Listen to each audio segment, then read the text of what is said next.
it's a tough place, but we're at the north rim of the Grand Canyon. This is a view from our camper, but somebody has to do it via Starlink. So here we are. And I'm Don Freese, along with Deb Bow, and we're co-founders of the Healthy World Vitality Plan. It's Thursday, August 1st, 2024, and we want to heartily welcome all of you, and especially Angela Fischetti of Boomer and Beyond Wellness, to today's Lunch and Learn program. So if you have questions for Angela during her presentation about her own healing journey and passion for teaching movement, please just put them in the chat at the bottom of your screen and she'll get to them at the end. And Jody Lynn from our programming and communications team and coaching team is the person who had the foresight to invite Angela to join us today. And Jody's now going to introduce her. Take it away, Jody. Thank you so much, Bev and Don. I'm so happy that you joined us from the Grand Canyon and gave us that gorgeous view. It is absolutely my pleasure to introduce Angela Fischetti. Angela is the brilliant mind behind Boomer and Beyond Wellness. She is a virtual fitness and yoga instructor and a licensed massage therapist for her local community. And she specializes in wellness for older adults. Angela has been teaching senior wellness for over 30 years and now is a senior herself. She uniquely combines her experience and her research along with her amazing talent for empathy and encouragement to help her clients achieve their very best health. As a licensed massage therapist, Angela works with geriatric patients who are experiencing memory challenges and other delicate disorders, just further showing you what a huge, amazing heart she has. Angela's workouts have been featured on over a dozen whole food plant-based platforms, and so we are beyond excited that she has joined our Healthy World Vitality Plan community. Welcome, Angela Fischetti. Thank you so much for joining us. Thank you for having me, Miss Jody Lynn and Healthy World Vitality Plan. It's really an honor to be here with all of you. Thank you so much. And thank you for those who are attending live and to those who will be seeing the replay. It's exciting to be here with you all. So what I'm going to present to you today is basically one of the many workouts that I designed for myself when I had gotten the diagnosis of having the osteoporosis of a 90-year-old when I was 60. I'm now 66 years young. And I very much worked with Dr. Frank Sabatino in putting together my first program, and because he understands weightlifting.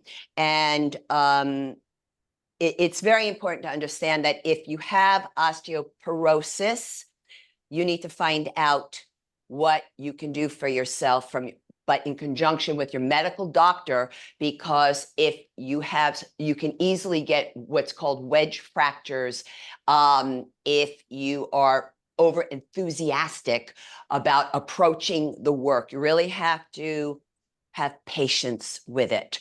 But this is one of the workouts that I did and I continue to do. It took me about 3 to 3.5 years to what I will call downgrade the diagnosis. Dr. Scott Harrington, he just blatantly said it on Chef AJ. She reversed her osteoporosis.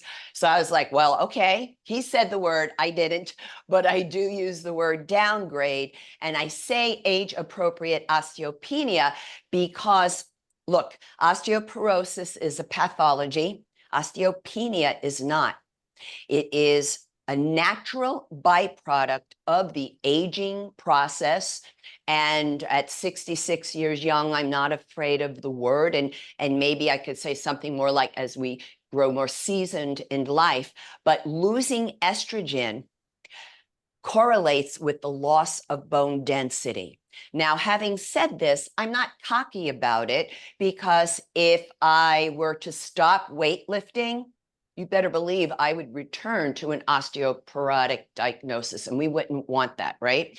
So I need to keep on going with it, but it's also in conjunction with the diet and lifestyle. There is no one way to determine what was the cause of my being able to do this, particularly at this stage in life. By 63 and a half, I no longer had osteoporosis.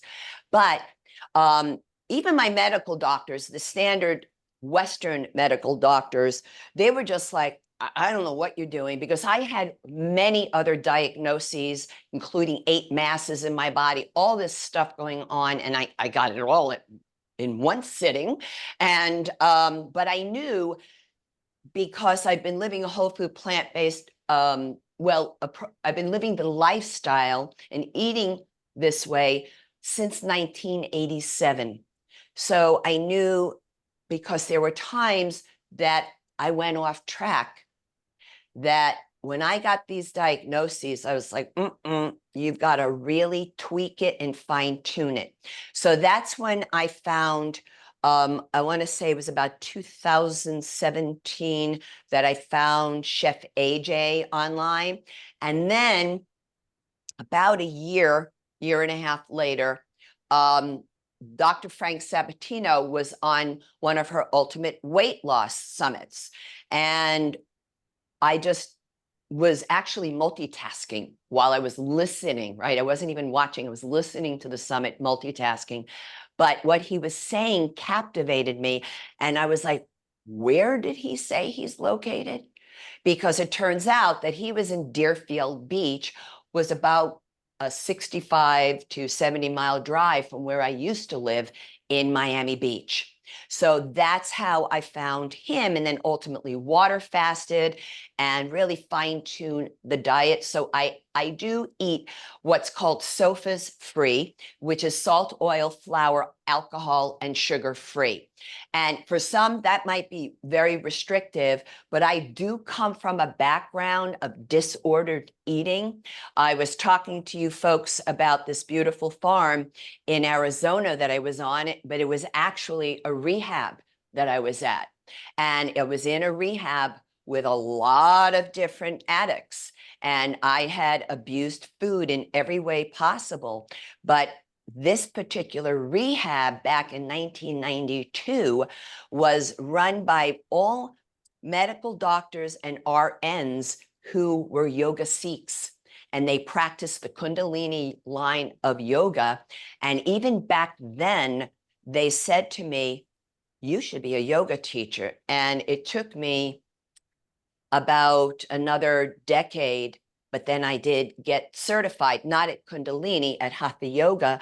But that was a major influence in my life, because we didn't take drugs in that rehab.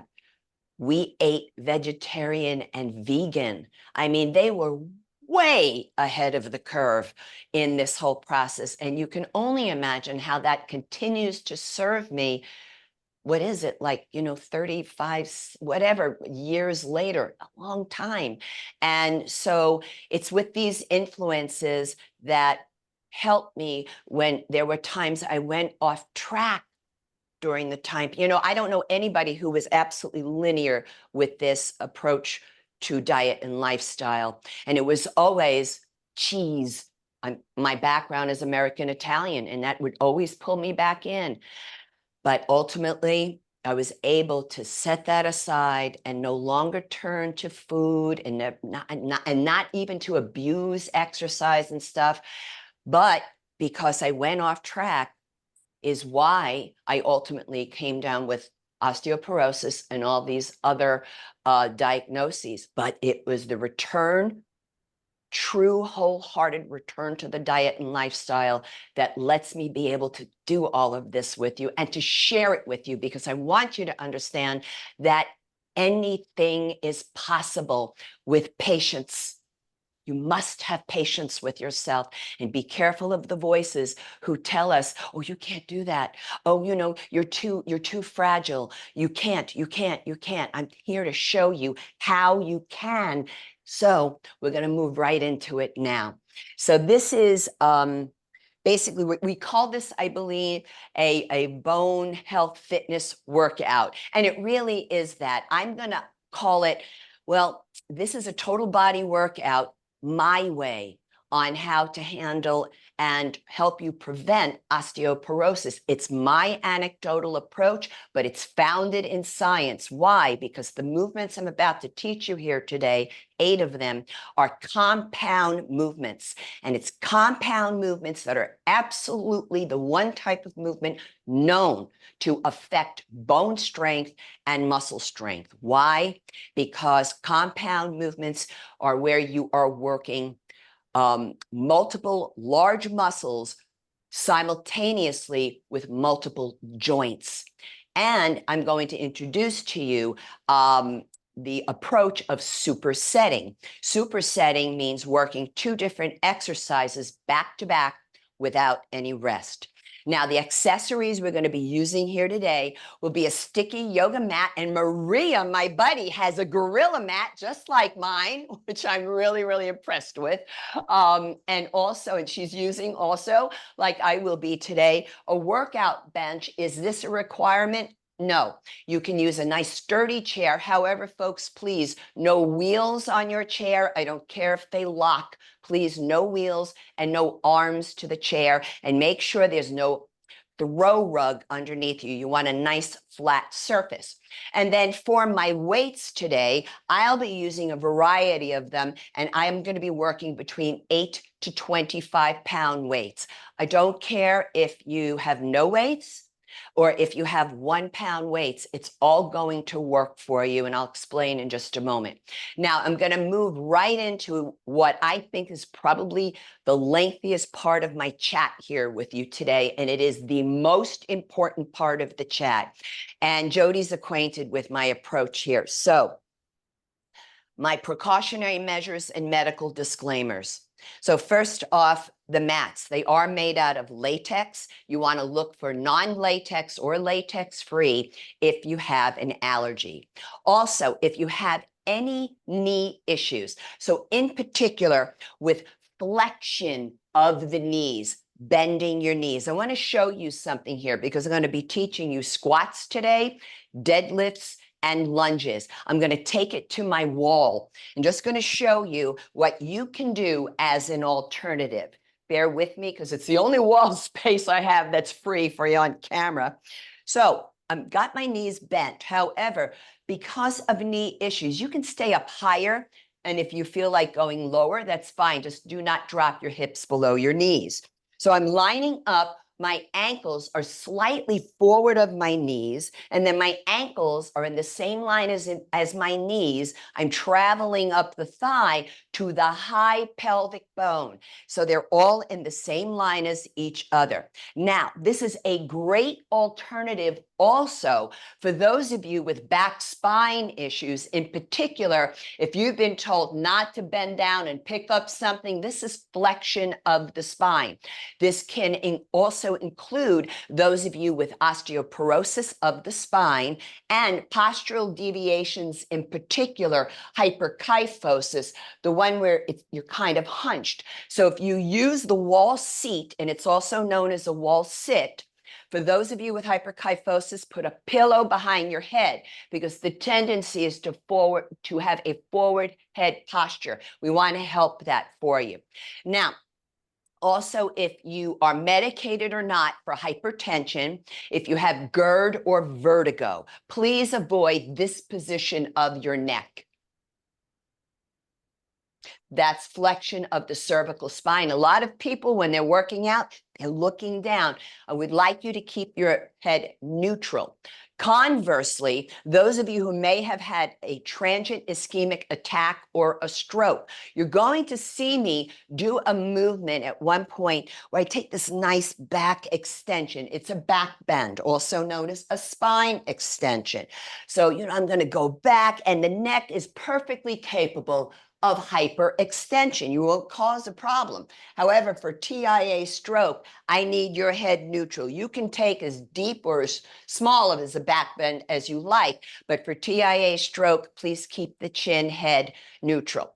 Also, for those of you with carpal tunnel syndrome, avoid this position of the wrist. This is wrist extension. It doesn't matter where the arms are. I don't care where they are. it's still all wrist extension. You need to make sure that your wrist stays straight. Now, if you have osteoporosis of the hip, or you have had a hip replacement, please be careful of wide-legged work.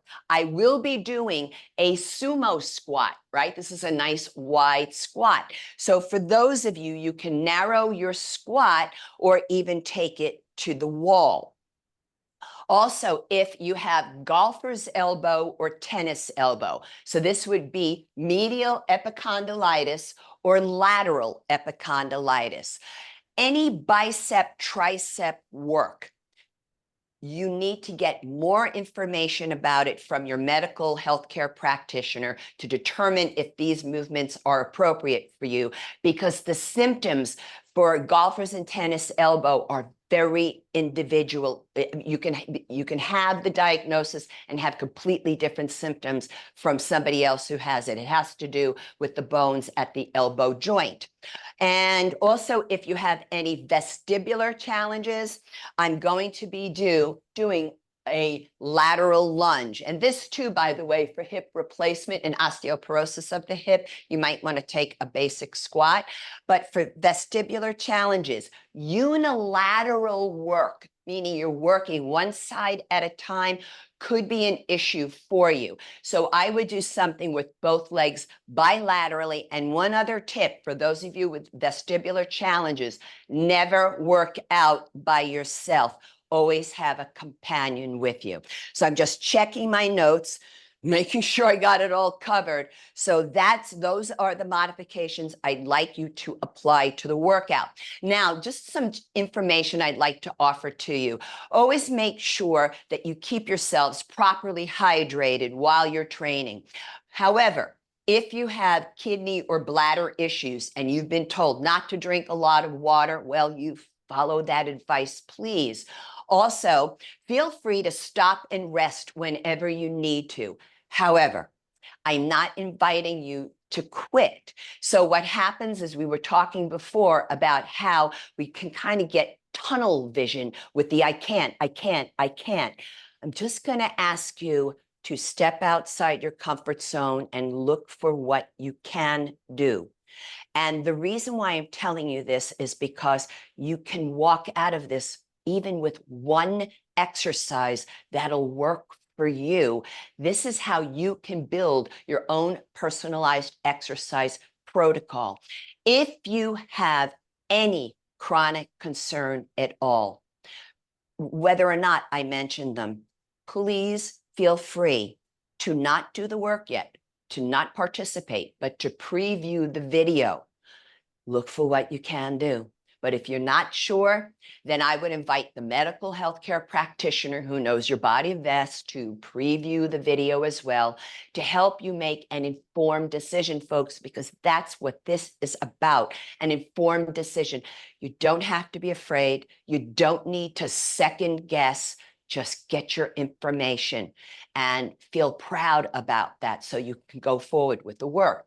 Now, I'm going to suggest to all of you to look up something called a rating of perceived exertion chart.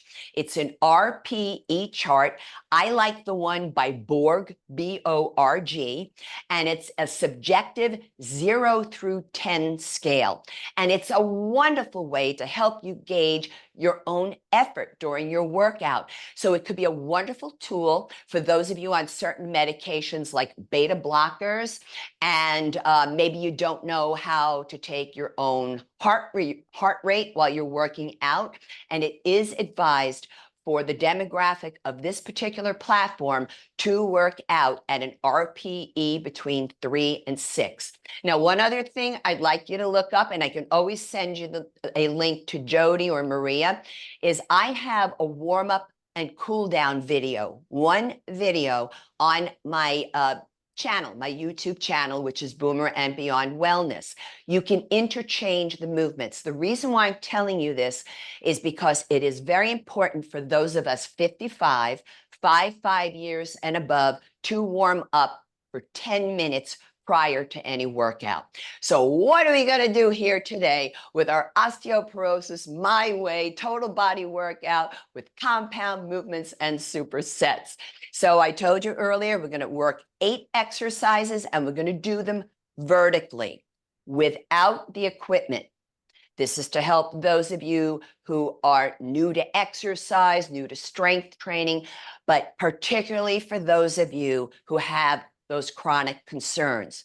Then after the vertical approach is when we move to the weights. Those of you who don't want to use the weights, you don't have to, but keep on participating if you can. And we'll work the 2 exercises back to back, therefore 4 blocks of 2 exercises each with the weights. And I think I've got it all covered. So let's begin the work. I like to begin in what I call an athletic ready stance. So I'm going to look down at my feet. I'm lining up my toes in the same line as each other, very much similar to what we did at the wall for the wall sit, the wall seat. And I'm going to line all of this up, ankles to knees. Now, here we go. This is how you measure the inside of that high pelvic bone. I see you standing. I love it. So just make sure the fingers don't turn in, straight down. That is hips width apart. Now, I'm going to turn to the side. A lot of times, females will do this. They will tip their pelvis. It's called an anterior pelvic tilt, where you're tilting forward. We actually want to take a slight posterior pelvic tilt, also known as a pelvic tuck. But however, don't go so deep into it where it becomes like this standing abdominal crunch. Now, I'm going to show you a couple of movements here so that you know how to do them during the workout. First, a basic squat. I'm going to stay right here in my athletic ready stance, and I'm going to sit back into a chair, inhale, exhale, I come up and I take this slight posterior pelvic tilt and I'm squeezing the glute, engaging the quadricep. One more like this just for a basic squat. Now, let me show you a basic deadlift.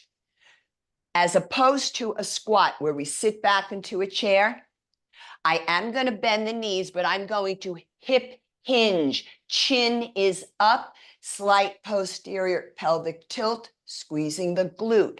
My toes are lifted inside the shoes so that I drive up through the posterior chain of my body, the extensor side of the body. I'm driving up through the heels so that we can engage the gluteals more. Now you know how to do a basic squat and a basic deadlift. So now let's lead into sumo squats. Those of you with the hip issues, you can take a basic squat. So I'm going to look down, checking my toes are in the same line as each other. Sumo squat, wide-legged. Toes are lifted inside the shoes. Inhale, I sit back into a chair. Exhale up. We'll be doing 1 set. A set is a group of repetitions, 8 to 15. So at the top of the movement, I'm doing that posterior pelvic tilt. Keep the chin up, especially medicated or not for hypertension. You have GERD or vertigo. The knees track over the second to third toe. I'm so excited. This is fantastic. We're going to do 3 more repetitions like this. Now, notice how slow I'm going, right? I see a lot of people online whipping through the work. Folks, if you want to strengthen the muscles and strengthen your bones, you're going to go slowly and specifically. Hold here. Now, the next exercise is called a bent over unilateral, one side at a time, back row. However, bent over is inappropriate for those of you with the back spine flexion issues. So we're all going to do it upright, bilaterally, both arms at the same time. And it looks like this. I'm going to stand diagonally here for you. Bringing the arms out in front. Inhale, exhale, I pull. Now notice I lift that chest up. And inhale, exhale on the effort, pause at the peak of the contraction. We're working the upper back muscles, the posterior deltoids, the back of the shoulders, as well as the biceps. Now watch me from behind. You will see the shoulder blades retract, meaning they're drawing down and in toward each other. However, avoid this because some people do this thinking they're going further back. Don't do that. That's not kind to your body. We're going to do 2 more repetitions like this. Now, of course, you can always bend over if you don't have the issue of spine flexion. Let's go for 1 more.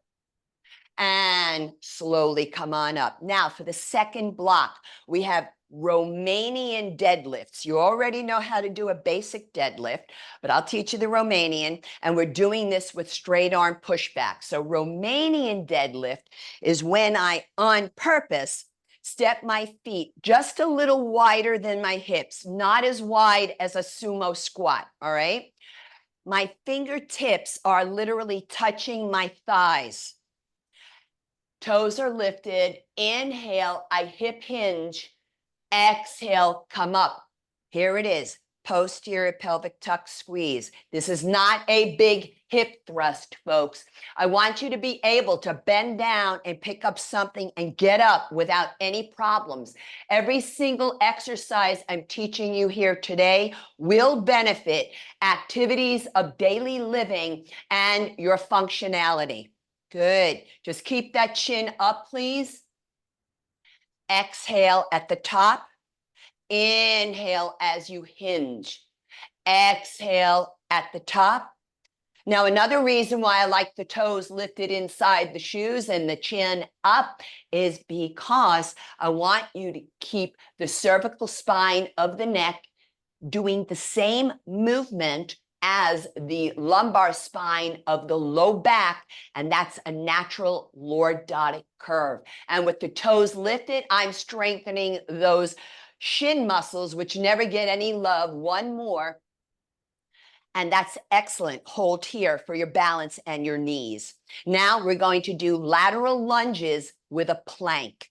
So I'm going to step to the side and step it out. That's hip abduction, going away from the midline. You want to land the body weight into this back hip. Exhale, close. That's hip adduction, going toward the midline. So inhale, exhale, all the way up. Inhale, exhale, close. Inhale, step out. Exhale, close. Beautiful. Let's keep the chin up and close. Beautiful. I love watching you all. And close. 2 more, please. 1 more. And close. Breath in and out through the nose at all times. Now I'm going to step off to the side. You will read about exhaling out the mouth. Don't do it. Current science is now showing in and out through the nose. And Dr. Frank Sabatino and I have had conversations about it. He's like, go in and out through the nose.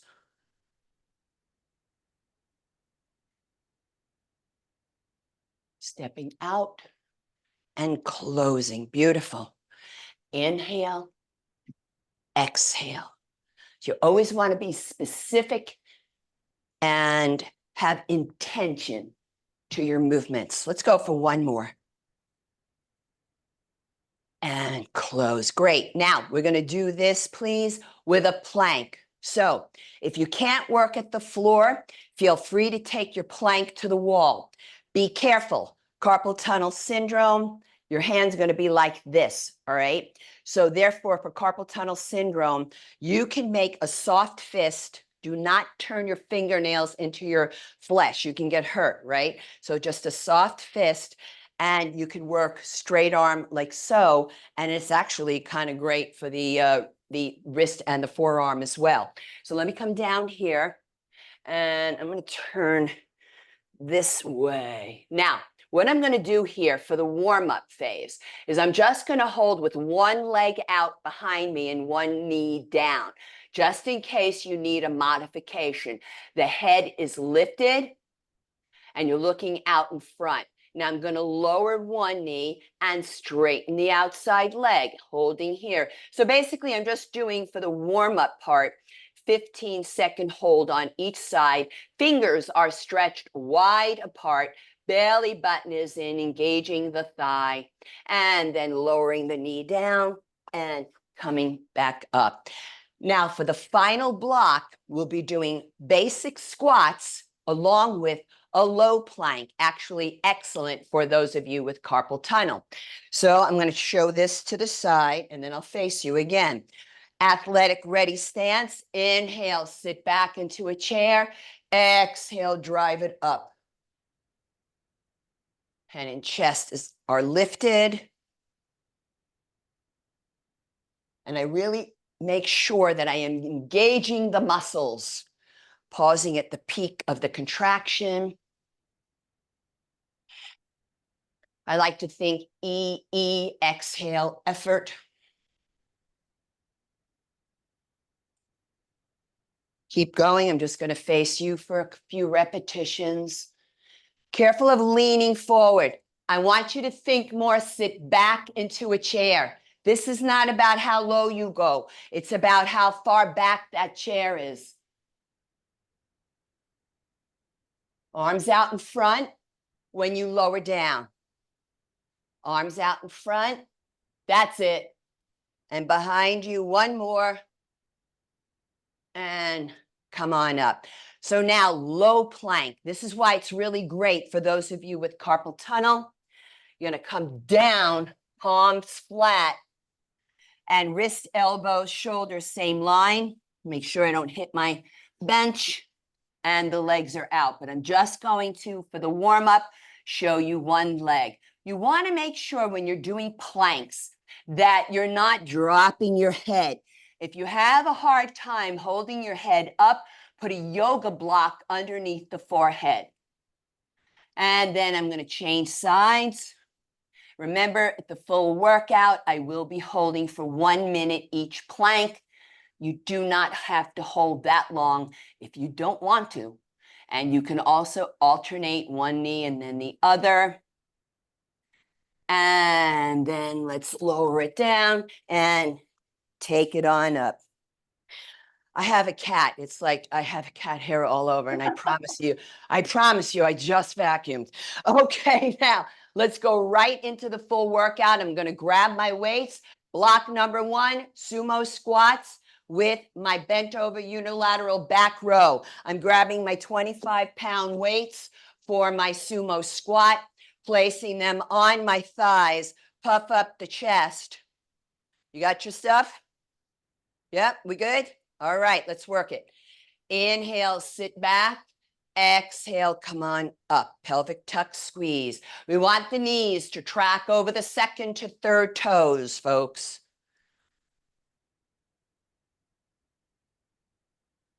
Make sure you're breathing. If you need to drink some water, please do.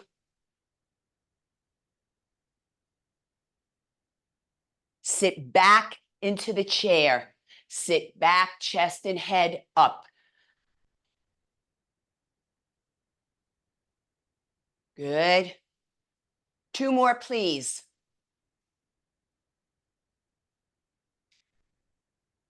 Bev, be careful. I think you're pitching down too much with your head and chest. Let's do one more with Bev with the head and chest up. Sit back. Yeah, there we go. And I'm going to turn the feet in. Thank you. Now, for my bent over unilateral back row, I'm using a 20-pounder. I'm going to do a split stance, palm flat. Be careful, carpal tunnel. You take that soft fist or do it upright. It's as if I'm starting an old-fashioned lawnmower and I pull. Be careful. Do not turn the torso out as you pull that weight.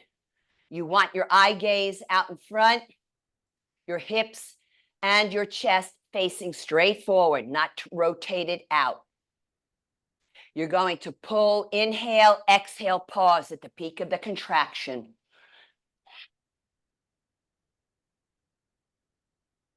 Try not to collapse into the bench or chair. Last one. Now I'm going to switch sides. Belly button pulled up and in at all times to protect your back. I'm going to try not to hit my microphone.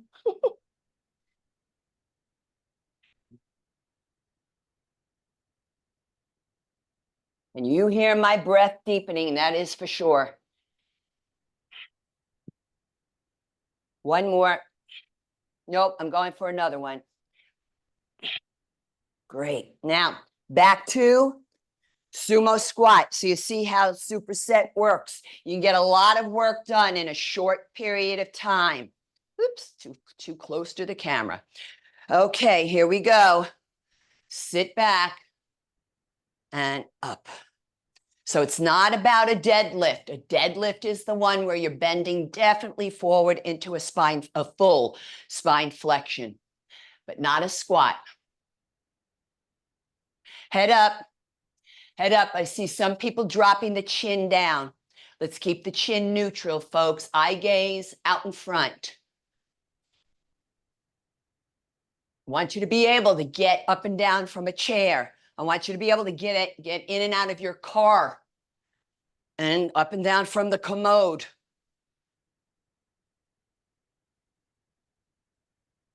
I like wide-legged work, particularly for females. Sorry, Don, but you're outnumbered. And it's very important for us to be able to get a sense of engaging the gluteals. If you don't feel yourself squeezing, try wider or more narrow. Just experiment. One more. Hold. And back to the bent over one arm row.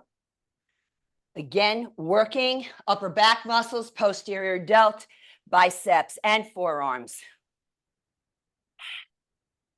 And if you're doing it right, you're engaging the core just by pulling that belly button in and keeping that head up, working the transverse abdominis, the deepest of the core muscles in the abdominals, and also working those spinal erector muscles of the back.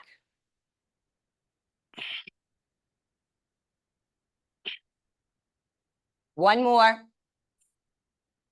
And I'm going to change sides.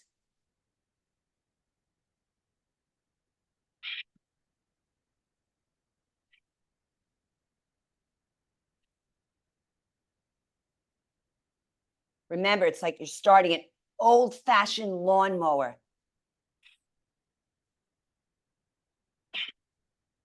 No rotating. One more. Block one is done, folks. Now, block two. We're going to do Romanian deadlifts with the straight arm pushback. I'm grabbing my 25-pounders for the Romanians. Feet a bit wider than the hips. Keep that chest up. Here we go. Knees are bending, but it's a hip hinge. Chin is up. Eye gaze is lifted. Lovely. Take it easy. Go my speed. Be careful of going fast. I don't want that. Pause at the peak of the contraction. This is about strength training. This is not about endurance. However, strength training will directly benefit your cardiovascular system as well. Because exercise is never reductionist, right? Just like our food. One more. And hold.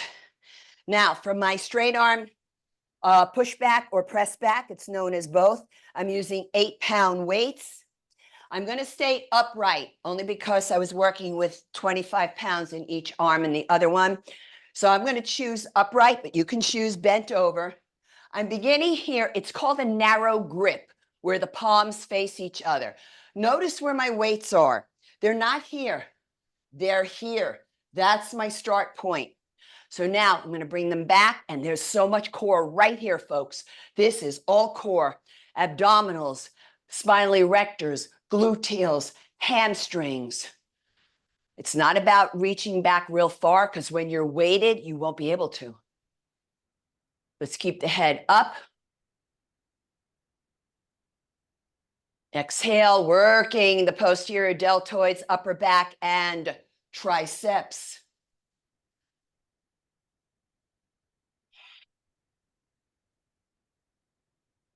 Exhale here. One more. Woo. I feel it. And slow release. Let's go back to Romanian deadlifts.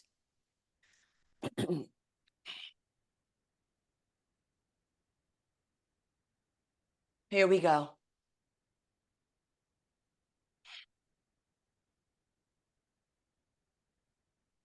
Remember, hands are in touch with your legs and thighs, especially if you're not using weights.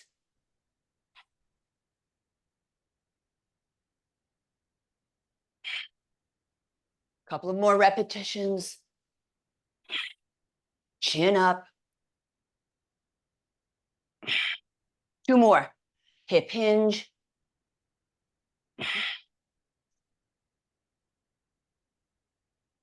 Hold here. Straight arm push or press back. Now, you can alter the grip if you want and make it a wide grip like this.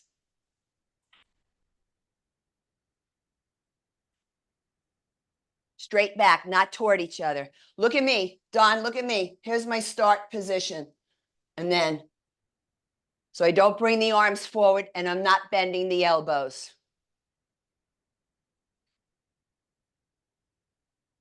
I hope it's okay that I call you out, you know, by name to just give a little adjustment. Please, please. Okay, I'm getting a salute from The Rock. Let's go to 2 more. Woof. Wow. 1 more. And relax it. Now, our next block, the 3rd block, will be the lateral lunges with the planks. I'm going to be using a 20-pounder here for the lateral lunge. Remember, we've talked about the modification. You can go to the wall for a wall seat if you must. So when you have a heavier weight, you're going to slow down.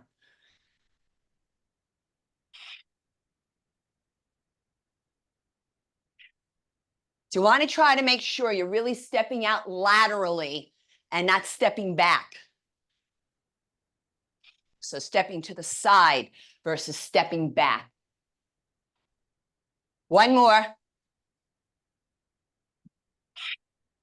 Now, other side. Whew. Yeah, I'm sweating. My heart rate is elevated. Rate of breathlessness is quickening. It's all appropriate, especially with compound movements. I feel like Dr. Michael Clapper, you know, when he gives his lecture about it, I wish I would have known then what I know now. Well, I kind of feel the same way about strength training. I wish I knew back then with the compound movements what I know now, but that's science, right? I'm just grateful I'm around long enough to see the changes. Let's go for 2 more. Uno más, por favor. Sí, señora. Muchas gracias. Now, we're going to take the plank. You can go to the wall. You can do it down on the floor. You can go 1 knee or both legs. I'm hitting it with both legs, folks. And here we go. I got my clock right in front of my face for the timing. So fingers stretch wide apart. I want you to see that. Okay. Fingers stretch wide apart. Eyes of the elbows, the elbow creases are facing forward. The belly button is up and in. Don't allow this to happen. No saggy. This is not an upward facing dog, right? Belly button is in. Engaging the quadriceps. I want you to think rooting your hands to the ground while simultaneously pushing the ground away from you. The arms are plugged into their sockets. Thumbs reaching toward each other. Energy back through the heels. Energy going forward out the heart and out the crown of the head. And now I'm going to walk the feet in a bit and take my time, slowly rolling up and back to the lateral lunges. What the heck? I'm going to start on this side. Here we go. You okay? Here we go. Good. I see people grabbing a little water in between. That's fantastic. People ask me about flavored waters, coffee.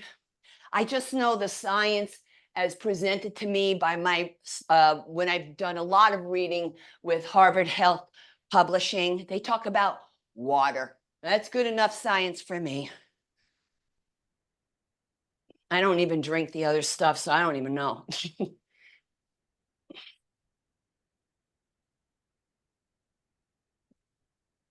One more to this side.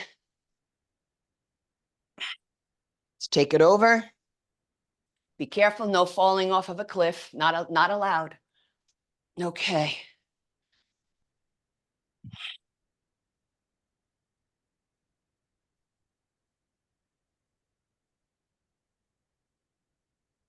Is everybody okay? Are you breathing? Make sure you are not holding your breath, especially if you're medicated or not for hypertension. Your blood pressure will go up if you're holding your breath. Please make sure you're breathing.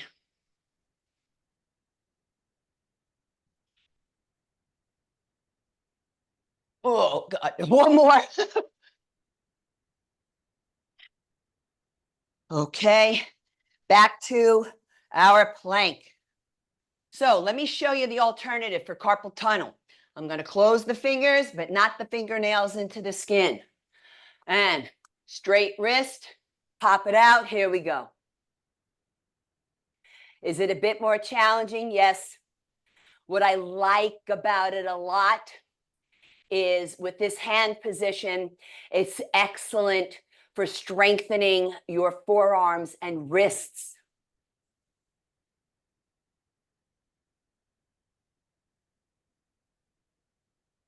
Now, especially on something like a plank, you might feel the muscles start to tremble or shake a little. If it's just a little bit, that's fine. But if it's taking over, lower one knee down. Keep your head up, please. You might be sweating.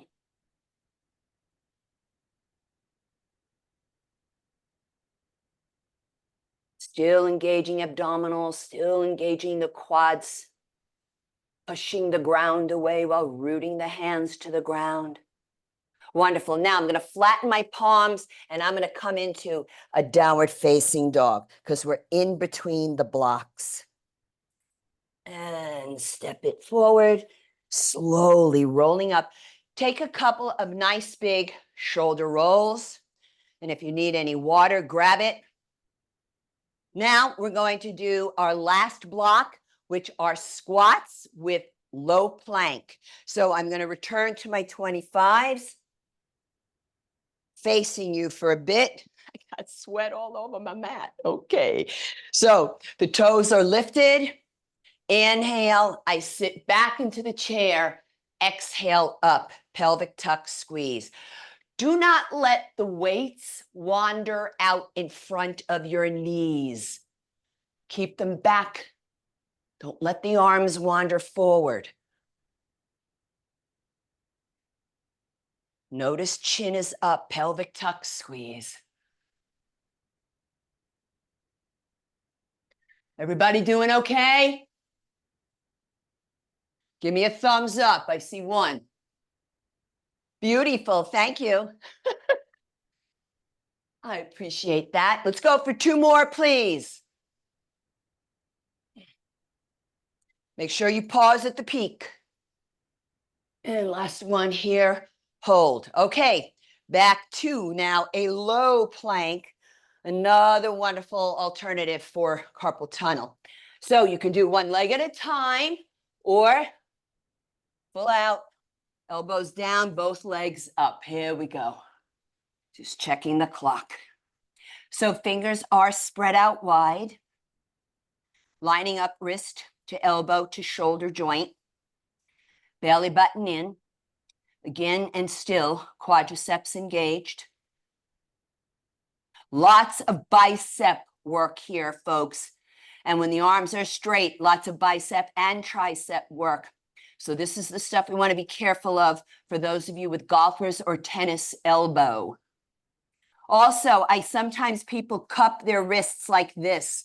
Don't let it happen. Flat wrists. And breathe. Lots of recruitment of the biceps. No saggy hips. Lift them up. If you're sagging, lower one knee down.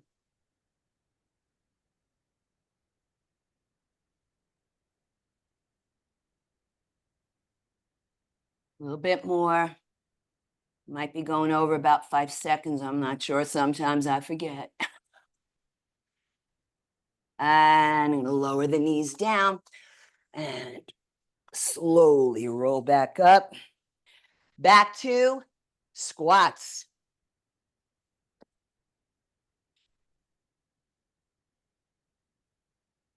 So athletic ready stance, puff up the chest, arms in those sockets.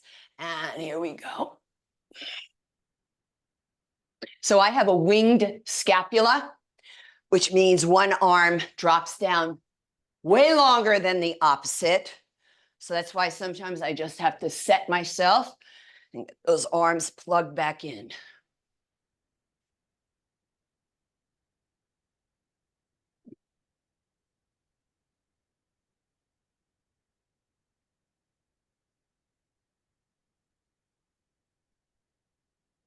Going for 2 more.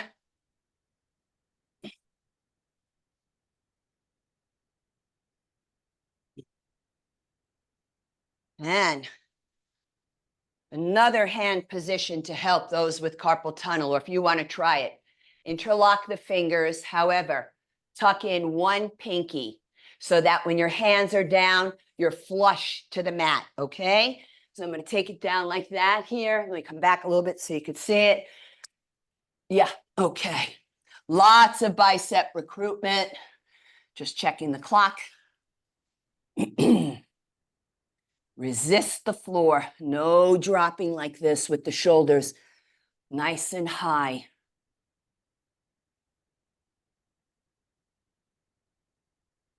And you can focus your attention on a non-moving point out in front. That's a little trick from yoga. It's called your drishti, a point upon which to focus.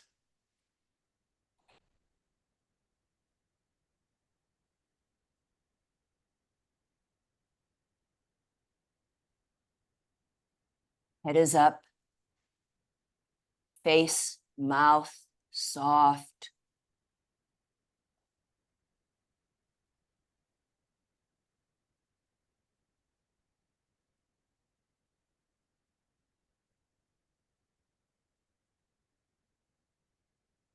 Just a few more seconds.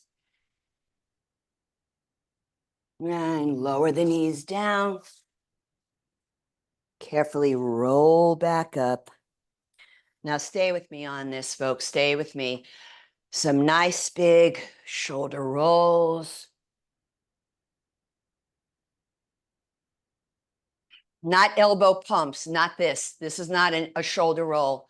Lift up, roll back, and down. Careful, you don't want to be jutting your head forward nor looking down. Just head is neutral. Beautiful. Now, I'm going to sit here on my bench and just do a couple of stretches with you. So I'm pulling the butt flesh back and out so that I could sit up and forward on the front edge of the ischial tuberosity, the sits bones. So outside leg straight out. And I'm keeping my fingertips on my thigh. Those of you with back spine flexion issues, you can use a yoga strap around the ball of the foot. Otherwise, stay upright. Do not come into this position. Now, notice I'm lifting my chin to make sure I don't do this. A lot of people do this and they're like, oh, I'm getting so close to my leg. No, it's not what's happening. So let's keep this all lifted. I don't like to think that I'm going down. I like to imagine I'm going up and forward. Right. Lovely. Just keep the head up. So we're getting a beautiful stretch here, really, truly from the sole of the foot up through the Achilles tendon, the calf, the hamstring, into your gluteal, even into your back. And then slowly come back up. Notice how I come up with a lengthened spine. Let's take it to the other side. Let me turn here a little bit for you. Pull that butt flesh back. Upright for those with you, the spine flexion issues. You can take this stretch, those of you medicated or not for hypertension, GERD or vertigo, but keep the head up, right? Just keep it up there. I'd like to see the chin lifted a little bit more. Right. Lovely. Now I'm going to slowly come back up. I'm going to stand. So I want to take a counter position to all that spine flexion. All right. So let's do the spine extension. I showed you in the beginning for TIA stroke to keep the head neutral. So I'm going to stand with my feet a bit wider than those hips, not as wide as the sumo squat though. Okay. Hands on the sacrum. So remember, carpal tunnel, hands down here so that your wrists are straight. I'm going to roll the shoulders back. So first I'm going to practice it with my knees bent. So I'm thinking I'm sliding my sacrum, the flat inverted triangle at the base of the spine, that I'm sliding it toward my heels. Does it slide? No, it's just an image I like to use. So we're going to stretch the abdominals. We're going to stretch those hip flexors and the quads simultaneously. Roll the shoulders back. If you need to make this a much smaller movement up here, that's okay, right? Now, the last thing I'm going to do is drop my head back.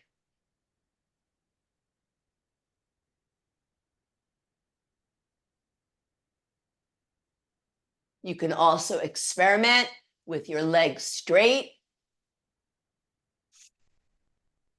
Inhale, lift the head. Exhale, lift up on your kneecaps to engage your quadricep muscles isometrically and turn forward, breathing in and out through the nose. And at this point, before, obviously, when we break, I would suggest you go to my YouTube channel for that warm-up cool down video and get more of a lengthy cool down. So that's what I have for you here today, folks, with Healthy World Vitality Plan. I want to thank you so much. And if you have any questions at all, I'm happy to answer them for you. Thank you so much, Angela. That was amazing. Thank you. We do have a question in the chat. Are there exercises a person with osteoporosis should not do? Well, yeah. So it depends upon what you're being told by your medical healthcare practitioner and where the issues lie in the body, because not for everybody is it always in the spine or it's always in the hips, right? So when I said, for those of you with hip replacement or osteoporosis of the hip, you have to be cautious of wide-legged work. Now, you may have been approved to do that kind of movement, right? But if you've not been approved, then you're going to keep it to a basic squat, right? You have to get approved for squatting. You have to get approved for any kind of strength training work if you have a general diagnosis of osteoporosis. Then as time goes on, if you find out, well, I don't have it here, but it's here, you can start modifying from there. So that's why I say, for those of you with osteoporosis of the spine, you've been told, you've probably been told not to bend down and pick up something, so then you don't. But that wall seat, that wall sit is a great alternative for you because you're not bending down at all. And at least you're getting some recruitment with your glutes and your quads. Yes, so if I have osteoporosis of the wrists, because some people do, right? So you're going to be careful with any kind of sort of wrist work that's pronation, supination, and wrist flexion and wrist extension. You have to find out if that's appropriate for you. That's why it's so important to have a doctor who understands strength training. Here's my issue with the Western doctors. I don't mean to bash anybody, okay, but I've had my fair share of this stuff. So I'm only going to speak from my personal experience and what my clients share with me. They get a diagnosis, osteoporosis. Maybe they're told, well, yours is playing itself out in your hip or spine or wrists, whatever, right? You should exercise. They're not told what to do. And they're not told what not to do, right? So I can show you this position. If you have osteoporosis of the hip or hip replacement, and you were to do this kind of movement, which is a number 4 stretch, it's a seated pigeon pose, and on your back, the same position would be a reclining pigeon, right? So this is contraindicated for osteoporosis of the hip. But if you don't have it there, you see what I'm saying? So that's why even with all of the plant-based doctors who they're all out there saying, you need to exercise, you need to strength train, you know, they don't know how to do it. So and there's only a handful who do. So Dr. Scott Harrington definitely gets it about weightlifting. Dr. Frank Sabatino definitely gets it, how to weightlift. So you want to look up and find out if you have a standard medical doctor, Western approach, but if you have a younger doctor, male or female, they might have a handle on it. Because I find when I'm checking, you see, when I create a program for my clients, I'm dealing with their medical healthcare team. And unfortunately, in today's day and age, oftentimes that means 6 or 7 different specialists, because I have to ask 3 basic questions. And then that's what informs me for how I design something. But I find that the younger doctors, male and female, have a pretty good handle on exercise. So you could ask, is there anything? These are the 3 questions. I'm gonna give you the 3 questions that I ask when I design a program. I ask the medical doctors of my clients, are any of their medications contraindicated with certain movements?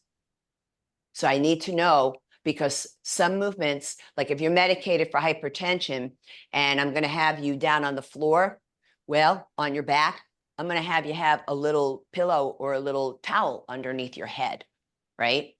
I also need to know any movements that are contraindicated for your particular client. Again, this goes back to knowing that there are certain movements that are contraindicated for osteoporosis, but that's too general. What if this one is allowed to do this movement, but this one isn't allowed to do this movement, right? So I need to find that out. That's what you need to find out. And the last question I ask the medical doctor is, are there any movements you suggest I do with your patient? And that's it. That's all I ask. And then I'm able to go from there on what to create. So that's why it's hard for me to say, well, you shouldn't do this and you shouldn't do that. And I'm giving you the alternatives here upright, but you need to find that out specific to each individual, because it's a very important question, Jody. Thank you so much, Angela. We're at the top of the hour and a couple seconds over. So I've tried to answer the other questions in the chat, mostly about reps. We're 8 to 15, correct? Yes. Okay, great. I'm And good with the time. If you have a little bit of time, I'm okay with answering. if anybody needs to go, we want to respect your time. We totally understand. But if you can stay just a couple minutes, we will wrap up promptly. And is it rate of perceived exertion or perceived rate of exertion? It's RPE, rating of perceived exertion. Thank you. And it was Borg, B-O-R-G, that was Yes. scale. And, Okay. okay, he has 2 charts. The one I like is the older one. It's 0 through 10. The other one is 10 through 20, and it gets a little bit like I don't get very accurate answers with that one. But with the 0 through 10, I get very accurate answers. Great, great. Sure. And I am sharing in the chat that we do have the whole workout from the very beginning. We had the whole workout and the accessories in the chat for everyone. So, and I'll try to repeat that real quick so everyone has access to that. And I am sharing all of the wonderful ways you can stay connected with Miss Angela and the incredible work that she does. I'm sharing her links right now in the chat so you can stay plugged in. There's one thing, could I add to that? Because there's something that really recently just came that I'm starting to do. Thank you. I'm inviting people to go to the subscribe tab on my website because I'm right in the process right now of creating a newsletter. It'll be free. And in the newsletter, we're going to have more workouts. And Timmy will know some of these people. I'm going to have recipes because goodness knows I don't have recipes, but I'm going to have recipes from my dear chef friends, whole food plant-based, and also others who have others who are not official chefs, but just incredible cooks. So I should be sharing recipes. I'll be sharing animal pet rescue, other types of tips and tricks for fitness, articles, studies, etc. So if you're interested in receiving that from me, it's the subscribe tab on my website, which is boomerandbeyondwellness.com. Thank you for letting me say that, Shelley. Oh, no, that's wonderful. We all want new recipes and we all want to stay connected to how to stay our healthiest self. So we are so grateful. Thank you. And anybody here has not already signed up for our autumn intensives, we are going to be featuring Miss Angela's incredible workout today as part of our curriculum. That's a sneak peek for you all. And so sign up now. Registration is live. You can get right into a group and learn all of the incredible ways you can become your most vitality-filled self. And I will pass it right over to Bev and Don. And thank you so much, Angela. We appreciate you. Thank you so much. Thanks, Angela. And one last quick question from Cindy to wrap this, and then Bev and I will close it. Cindy asks, how do you get motivated to stick with it? And how many times per week should you do a set like this? Okay, so I'm going to tell you that I'm going to stick with the guidelines as provided by the American Heart Association and also the American College of Sports Medicine, because these are the two organizations that all the plant-based medical doctors pull it from, okay? So it would be for strength training, they're talking about twice a week for a minimum of 20 minutes and doing total body workout. Now, I didn't do that. I did more. So I'm just telling you the difference between what is suggested medically and what I did. And I didn't just do two to get the results that I had, but I'll tell you my trick, so to speak. I did 1 day upper, 1 day lower, 1 day upper body, 1 day lower body. So the idea is that no matter what you do, even if it's twice a week, you don't want to do the same strength training exercises back to back. So yesterday I lifted weights differently than what I presented here today. Totally different. And yes, you can walk every day that you want. You can do your yoga, what have you. But for strength training, just make sure that you're working out on non-consecutive days. If you can build yourself up to 3 times a week. Notice what I said, build yourself up to 3 times a week. That would be preferred if you really want to affect bone strength, because it's different than affecting muscle strength. Does that help? That's great. That's wonderful. Well, Okay. Angela, we just want to thank Yes, you. it does. When is your book coming out? Get out of town. Okay, well, Angela, I want to thank you for your wonderful presentation today and your descriptions of how we can reap the advantages of strength training in combination with a whole food plant-based lifestyle. We're truly inspiring, and special thanks to you, Jody, from our programming and communications team for arranging this discussion. Members who could not attend today will be able to review Angela's presentation anytime by signing on to our website at hwvitality.com.